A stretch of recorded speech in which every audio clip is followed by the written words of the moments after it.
ready? Yep. Régis, can we just go back to Monday night? I know you have watched the game again, analysed, probably looked at in depth the last 10 minutes of the game, conceding the late goal. What's your opinions now of the manner of the two goals being conceded? Yeah, we were a little bit disappointed at the end, but we have to think that we made the best team in the league suffer and fight until the end. And I think we were good during the first half. And during the second half, they built momentum with their crowd, with the ambition to win the game as well. And they were good in position, and they were able to counter-press, to apply a high pressure, and it was difficult for us to escape this pressure. And it's still a part of our game that we have to improve, but at the same time, it's not unusual at Ellen Roll, I think. So it's not only about us; it's about every team in the league. So we learned a lot from that game. I think we showed good qualities, and it's good for us. And at the same time, we know that we can have some weaknesses, and we still have some stuff to develop. Yeah. Towards the end, in terms of substitutions, a number of people asked me why you didn't bring on Mepham and maybe Hjelde. But is that, as you've just said there, more because you were trying to find an outlet to try and push out a defence rather than invite leads onto you? After the analysis, and it was our feeling on the bench, it was really clear that it wasn't a defensive issue. It was more a way we were searching for a way to escape the pressure. So you can just wait for until the last minute, but at the same time you can find a solution. And it wasn't a defensive problem because we were really good, and I think our back four was good. The way we defended in our defensive shape was really impressive. So it wasn't the defensive issue. It was more how we can break their dynamic, how we could find a solution to build under pressure. And they were impressive. So sometimes you just have to admit that they were good. I mean, overall, were you very pleased about the way the team performed? Daniel Farker praised your organisation. He said you were very, very organised, and he made the substitutions he made because he felt the only way he was going to get in behind Sunderland was a set piece. Yeah, so it means that we are very good in zonal defense, especially. So the question is one more step in that league, and I think our players are improving experiences after experiences. We still have a lot to do because we are still young, and we have to face new challenges every week. So it's a new step for us. Yeah. And your bench is looking much stronger now. You've got Alan Brown back and Romain Mundle. It struck me, of course, Alan Brown has played some games for the under-21s and has got some minutes, but Mundle hasn't been. Is that just because you're just trying to avoid risking the hamstring, or has he been doing enough in training to be fit? I mean? Yeah, no, it should be okay, but for Leeds it was probably a little bit too short, especially because it's not just about playing minutes. It was a tough game with a strong involvement in and out of possession, and we didn't think at that moment that he was ready for that. And I think with one more week, he should be okay. Changing the backroom staff as well. You brought in Tom Wheel, goalkeeping coach. What's the thinking now with your coaching staff, with Mike going and Tom coming in? Alessandro is still here. Yeah, still here. For Alessandro, his role will evolve a little bit, so he will be still connected with the goalkeepers, because I don't think he can think about a new role without thinking about the goalkeepers. But he will be more involved as an assistant coach, and should be a very interesting role for him and for the staff as well. And Tom will be available with the goalkeepers. Is the long-term plan? I mean, it sort of suggests that Alessandro is obviously here to the end of the season, but that almost suggests he might be leaving or moving on in the summer. Is that the case? It's too early to think about this. At the minute, I think we are working well in the staff. So just work, enjoy, and we'll see at the end of the season for the new setup. Yeah. Depending on which division. Hull City then, very Jekyll and Hyde on their day. I mean, recently under Ruben Sellers, they've beaten Sheffield United at Bramall Lane, they've drawn with Leeds 3-3, beaten Blackburn at Blackburn. Inconsistency is the key word, I think, with Hull. Yes, probably yes, but it's a new challenge again because every team in that league has qualities, and so for us it's like a reset. We'll have a new challenge, a new opponent with strengths and weaknesses, and the scenario is not written before, so it's still the same concern, the same focus. We have to play our best football, and with our previous learnings, and with our good qualities. Dan Neil described every game now at the end of the season, every game's a cup final.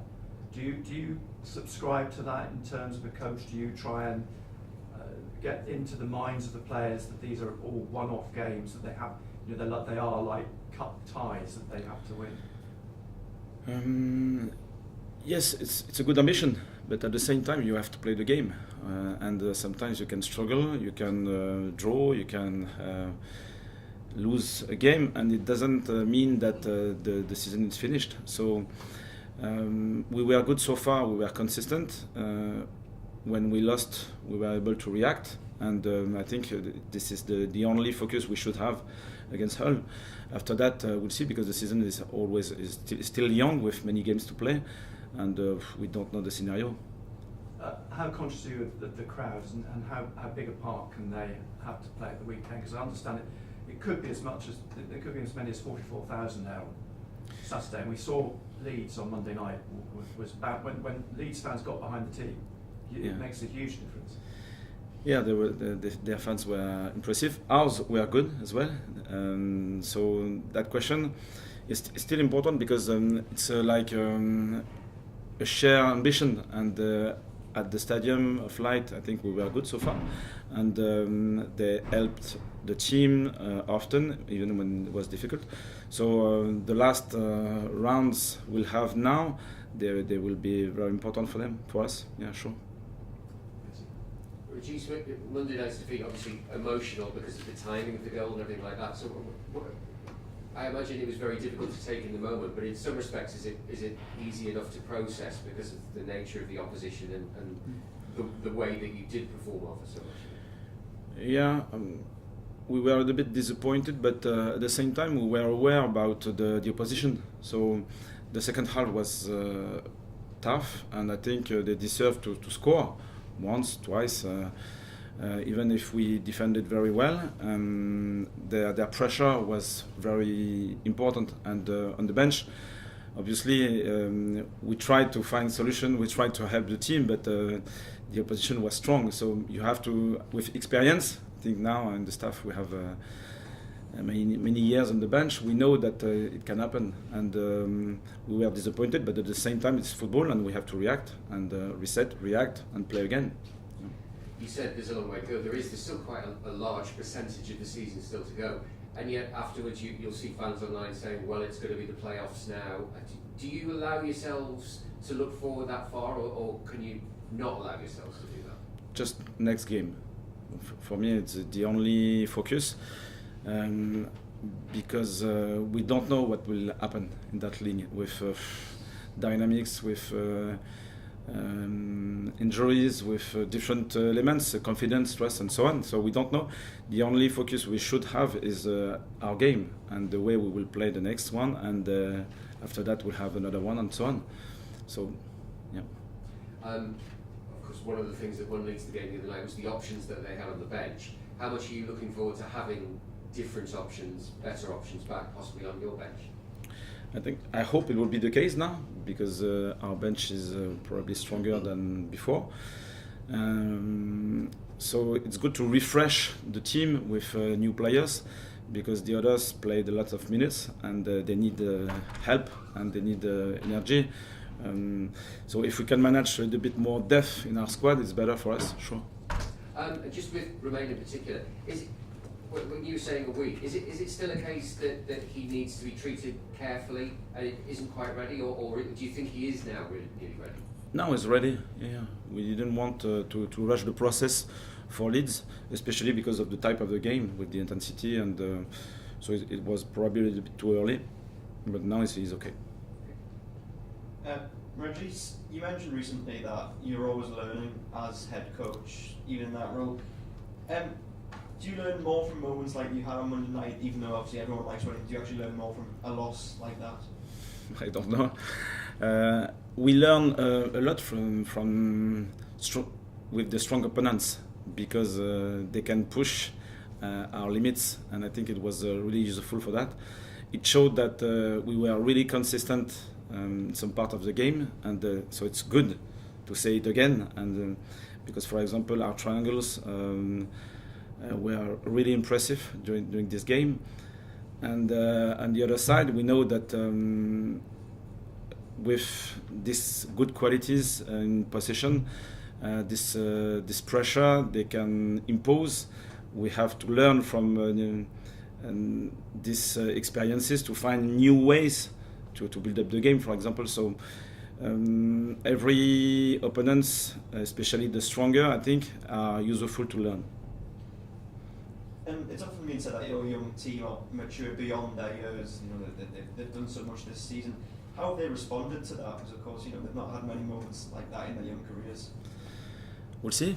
Against I think they were okay. It's still difficult to lose a game, and especially a strong fixture like that, because they worked a lot, and they gave a great amount of energy during this game. So after that, you have 24, 48 hours to recover, and we have to accept that. This morning was okay, and I'm sure they will be ready for the next fixture. Is this the sort of scenario where leaders emerge in your squad, and you know, for those who perhaps could become leaders in the future, they see these opportunities as well? Yeah, sure, because you need positive and negative experiences to grow, and if they want to have a great career, they will have low points in their learning curves. And I think the better players, the best players, are these ones. They can suffer, they can fail, but at the same time they can learn very quickly and be back to their best level. Any more questions in the general section? Hi Régis, apologies for coming late. Hull City aren't in the best of form, but they have taken points off Sheffield United and Burnley this season. Would you be like to be wary of them heading into Saturday's game?